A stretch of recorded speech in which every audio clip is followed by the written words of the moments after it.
नमस्कार. ठरलं तर मग मालिकेचा आजचा भाग तुम्ही पाहत आहात. तर आजचा भाग एकदम जबरदस्त आहे, त्यामुळे शेवटपर्यंत पाहायला विसरू नका आणि चॅनलला लाईक, शेअर आणि सबस्क्राईब करायला देखील विसरू नका. तर सायली अर्जुनला सांगत असते की तिने जेव्हा सुमन काकूंना सांगितलं नागराज काकांवर लक्ष ठेवा, तेव्हा त्यांनाही खूप विचित्र वाटलं होतं.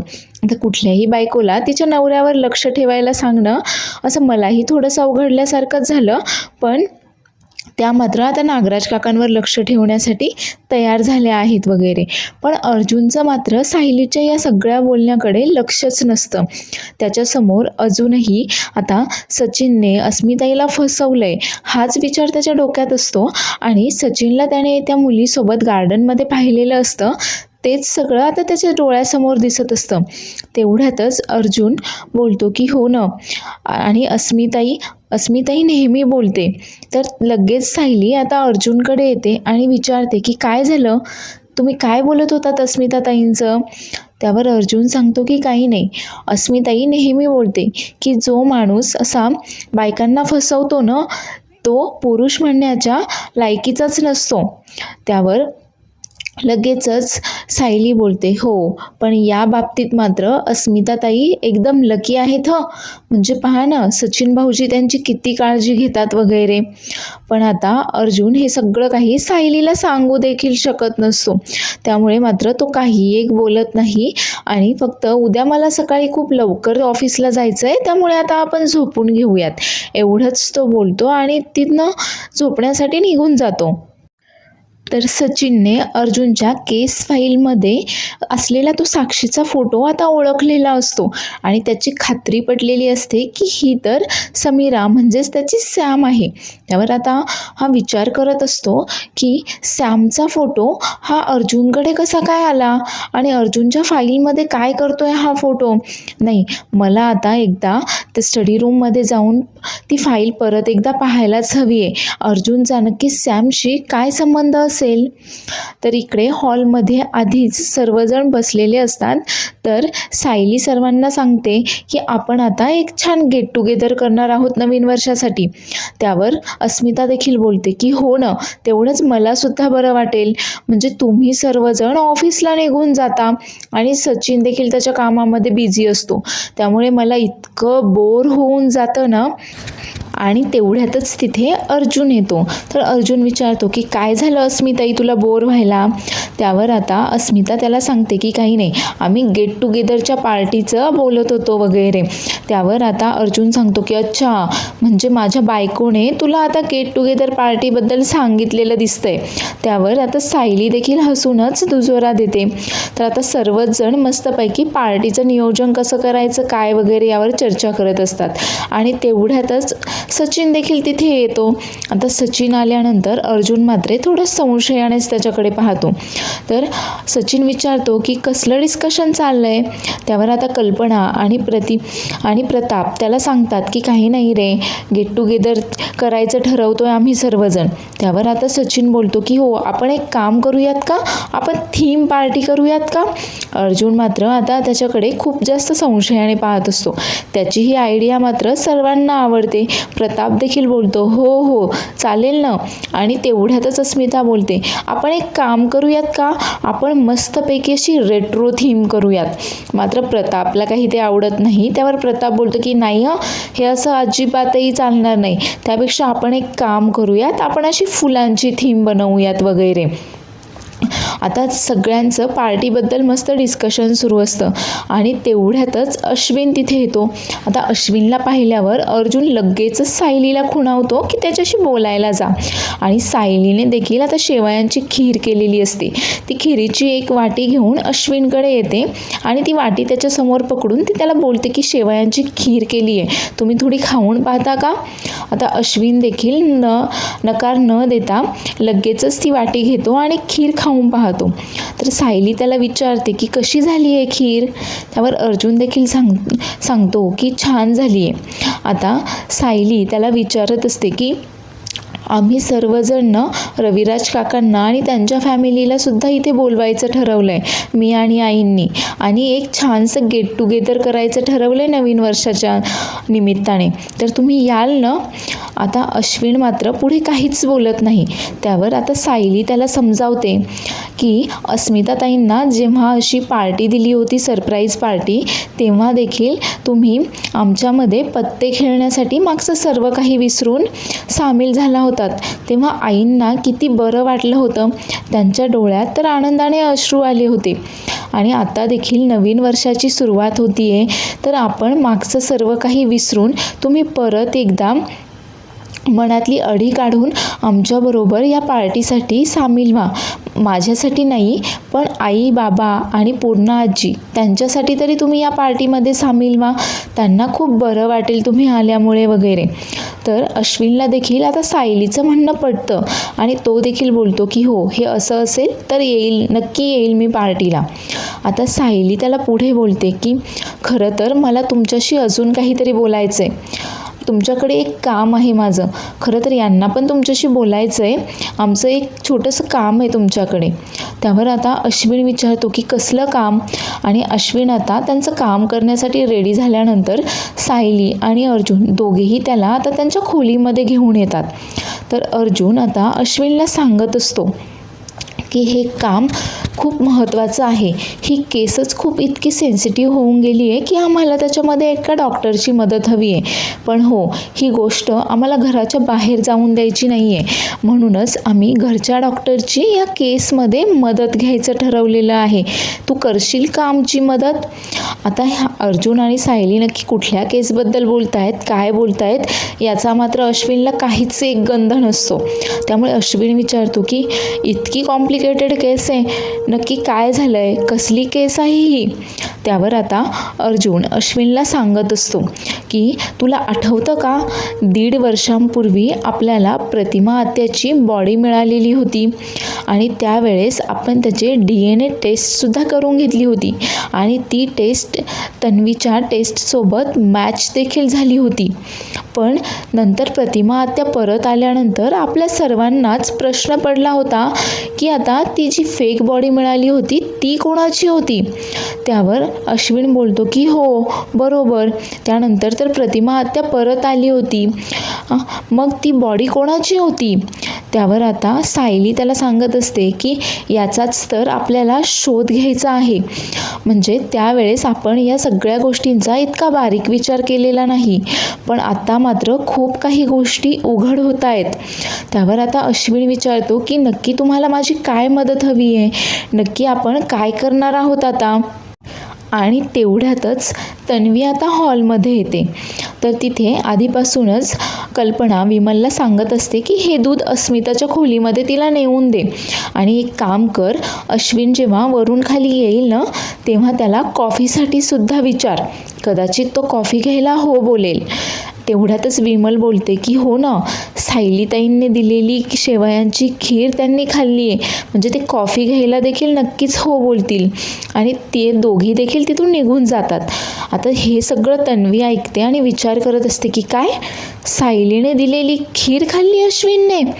हे कसं शक्य आहे? आणि तो वर गेलाय, वर म्हणजे तो सायली आणि अर्जुनच्या खोलीत गेलाय का? काय चाललं असेल त्यांचं ते माझ्याबद्दल तर काही सांगत नसतील ना अश्विनला. आणि ती लगेच आता सायली आणि अर्जुनच्या खोलीच्या दिशेने वर जाते. पण खोलीचा दरवाजा मात्र उघडाच असतो आणि तिथनं मात्र स्पष्ट दिसत असतं की ते दोघेही अश्विनसोबत काहीतरी बोलतायत. त्यामुळे तन्वीला मात्र खोलीच्या जास्त जवळ जाता येत नाही. ती तिथेच जिन्याच्या आडोशाला लपून त्यांचं बोलणं ऐकण्याचा प्रयत्न करत असते. आणि तेवढ्यातच सायलीची नजर तन्वीवर पडते. तर सायली लगेच बोलते की हो, 1 मिनिट, मी आधी दार बंद करते. त्यावर अश्विन विचारतो की का, दार का बंद करतेस तू? त्यावर आता सायली सांगते की नाही, घरातील कोणालाही ही गोष्ट समजायला नको ना, म्हणून दार बंद करते. कदाचित आई त्यांच्या खोलीकडे जाताना त्यांच्या कानावर जर हे सगळं बोलणं पडलं आणि त्यांना जर समजलं आपल्या प्लॅनबद्दल तर उगाच ते काळजी करत बसतील, असं व्हायला नको आहे ना, म्हणून मी दार बंद करून घेते. तर सायली देखील आता जाते आणि दार बंद करून घेते. तर अर्जुनच्या लक्षात येतं की नक्कीच आता तन्वी इथे काय बोलणं चाललंय हे ऐकायला आली असणार आहे आणि हे सायलीला ओळखलं असणार आहे. तर अर्जुन पुढे आता अश्विनला सांगू लागतो की जेव्हा आम्ही ती DNA टेस्ट आणि ते पोस्टमॉर्टम रिपोर्ट्स वगैरे पाहिले तेव्हा आमच्या असं लक्षात आलं की यामध्ये तर खूप लूप होल्स आहेत, खूप चुका आहेत. म्हणजे हे सगळं कोणीतरी मुद्दाम घडवून आणलेलं आहे, ज्याला असं वाटत असेल की रविराज काकासमोर हे सगळं सत्य यायला नको आहे. त्यावर आता अश्विन सांगतो की हो, माझं तुमच्याशी जरी पटत नसलं तरी रविराज काकासोबत इतकं काहीतरी भयानक घडलं आहे म्हटल्यानंतर मी तुमची मदत मात्र नक्कीच करेल. त्यावर आता अर्जुन आणि सायली त्याला सांगतात की हो, पण ही गोष्ट घरात कोणालाही कळता कामा नये, अगदी तन्वीला सुद्धा. सायली सांगते की आई, बाबा आणि अस्मिता ताईला देखील कळायला नको आहे, त्यांना उगाचच टेन्शन येईल. आता तन्वीचं नाव घेताच मात्र अश्विन खूप चिडतो आणि बोलतो की काय प्रॉब्लेम आहे तुम्हाला तिच्याबद्दल? अच्छा, म्हणजे तिच्याबद्दल तुम्हाला अजूनही प्रॉब्लेम आहे, पण तुम्हाला माझीही मदत घ्यायची आहे. तर नाही, मला हे अजिबातही जमणार नाही आहे. मी जर तुमची मदत करणार असेल तर मला माझ्या बायकोला हे सांगावंच लागेल. मी तिच्यापासून काहीही लपवून ठेवत नाही. आता मात्र त्याचं असं रूप पाहून अर्जुन मात्र आता गोंधळून जातो. पण सायली मात्र लगेच बोलते की हो, पण जर प्रियाच्या जीवाला धोका असेल तर तरी देखील तुम्ही प्रियाला ही गोष्ट सांगणार आहात का? आता मात्र अश्विन देखील हादरतो आणि विचारतो, काय? तन्वीच्या जीवाला धोका? तो कसा असेल? त्यावर आता सायली त्याला पुढे सांगते की आम्हाला दोघांनाही दाट संशय आहे की हे सगळं काही महिपतने घडवून आणलं आहे. आणि तुम्ही जरा विचार करा, साक्षीला आपण जेलमध्ये पाठवलं तेव्हा देखील महिपत किती चिडला होता प्रियावर, आणि आता तर त्या साक्षीचा, त्याच्या मुलीचा जेलमध्ये खून झालाय, ती देखील जिवंत नाही आहे म्हटल्यावर महिपत शांत कसा बसेल? म्हणजे त्याचा आमच्यावर राग आहे, पण त्याचा तन्वीवर अजून काही राग नाही आहे. आणि त्याला जेव्हा कधी कळेल की तन्वी देखील या सगळ्यामध्ये सामील आहे तेव्हा मात्र तो प्रियाचा जीव घ्यायला देखील पुढे मागे पाहणार नाही. आता तिचा जीव गेलेला तुम्हाला चालणार आहे का? तर अश्विनला देखील आता सायलीचं म्हणणं पडतं आणि तो देखील विचार करतो की हो, बरोबर आहे, सायली जे काही सांगतीये ते प्रियाच्या भल्यासाठी सांगतीये, त्यामुळे ती जे काही सांगतीये ते आपण ऐकायला हवंय आणि प्रियाला या सगळ्यापासून लांबच ठेवायला हवंय. त्यावर अश्विन देखील बोलतो की हो, नाही, मला असं अजिबातही चालणार नाही की तन्वीला काही झालेलं. ठीक आहे, हे जर तिच्या जीवावर बेतणार असेल तर मी तिला यातलं काही देखील कळू देणार नाही आहे. आपण लवकरच कामाला लागूयात. आता अर्जुन अश्विनला सांगत असतो की त्या पोस्टमॉर्टम रिपोर्टमध्ये वगैरे खूप जास्त लूप होल्स आहेत. तो त्याच्या बॅगेतनं ते पोस्टमॉर्टम रिपोर्ट काढतो आणि आता अश्विनला ते रिपोर्ट्स दाखवत असतो. तर अश्विन देखील ते रिपोर्ट्स पाहतो आणि त्याच्या देखील लक्षात येतं की हे सगळं काही त्या हॉस्पिटलमध्ये खूप काही गडबड केली गेलेली आहे, हे सगळं लपवण्यासाठी वगैरे. आणि तो देखील आता यांची मदत करण्यासाठी तयार होतो. तर तन्वी आता दरवाजाजवळ येऊन त्यांचं काय बोलणं चाललंय हे ऐकायचा प्रयत्न करत असते, पण दार बंद असल्यामुळे मात्र तिला यांचं आत काय बोलणं चाललंय याचा काही थांगपत्ताच लागेना. आणि त्याचमुळे आता तन्वी खूप चिडून गेलेली असते आणि विचार करते की काय बोलत असतील हे, दार बंद असल्यामुळे मला काही ऐकू देखील येत नाही आहे. तर इकडे अस्मिता सचिनला तिच्या मोबाईलमध्ये फोटो दाखवत असते आणि त्याला बोलते की बघ ना, हे झबली किती छान आहेत. अरे, पूर्णा आजी बोलली की बाळासाठी सगळी काही झबली, टोप्या वगैरे तिच्या जुन्या साड्यांच्या शिवायच्या आहेत. बाळाचे कपडे कसे असे छान मऊ असायला हवेत. पण सचिनला मात्र आता तिथे कंटाळा आलेलो असतो आणि तेवढ्यातच त्याचा फोन देखील वाजतो आणि तो बोलतो की मी एवढा कॉल घेऊन येतोच. त्यावर आता अस्मिता त्याला बोलते की अरे, इथेच घे ना कॉल, सगळ्या घरामध्ये ना माझ्याच खोलीमध्ये छान रेंज येते बघ फोनला. त्यावर सचिन बोलतो की अगं मला थोडा कंटाळा आला आहे, मी थोडंसं वॉकिंग करता करता फोनवर बोलतो आणि येतो लगेचच. अस्मिताला मात्र हे थोडंसं विचित्रच वाटतं.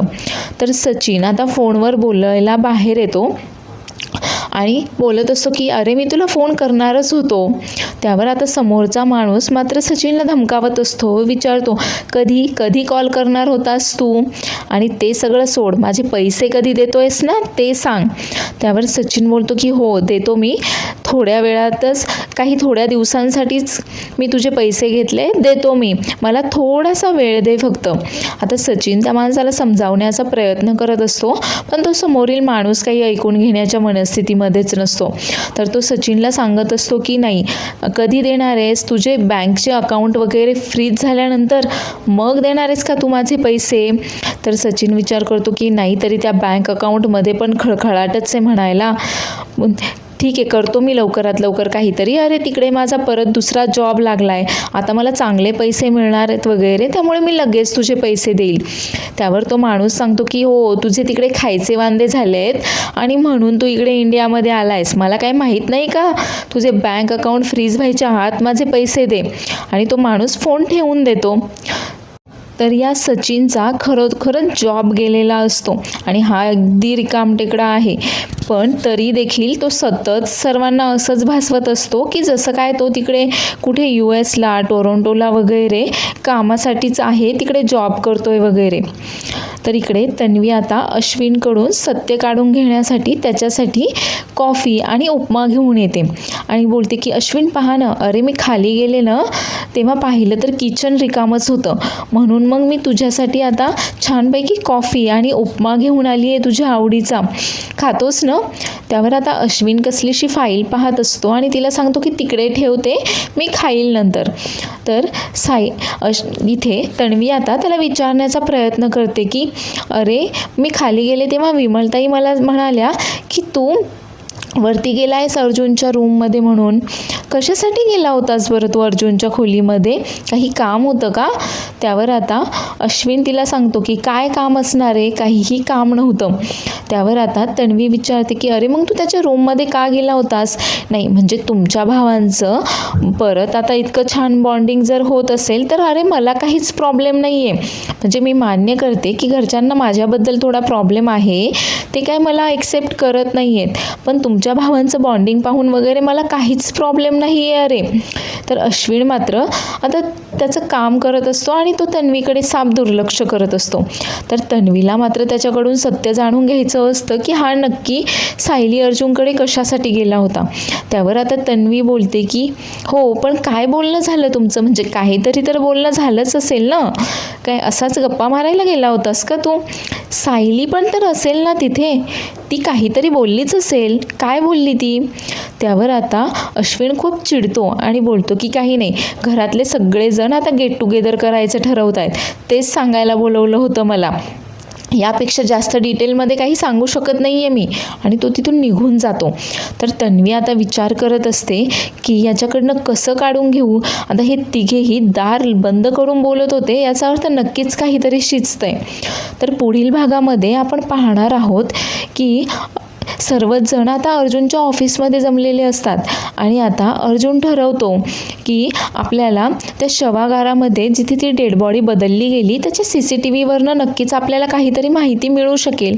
आणि ते आता त्या हॉस्पिटलचं CCTV फुटेज मिळवतात आणि त्या फुटेजमध्ये त्यांना दिसतं की एक माणूस स्ट्रेचरवरनं ती फेक डेड बॉडी जी असते ती घेऊन जात असतो.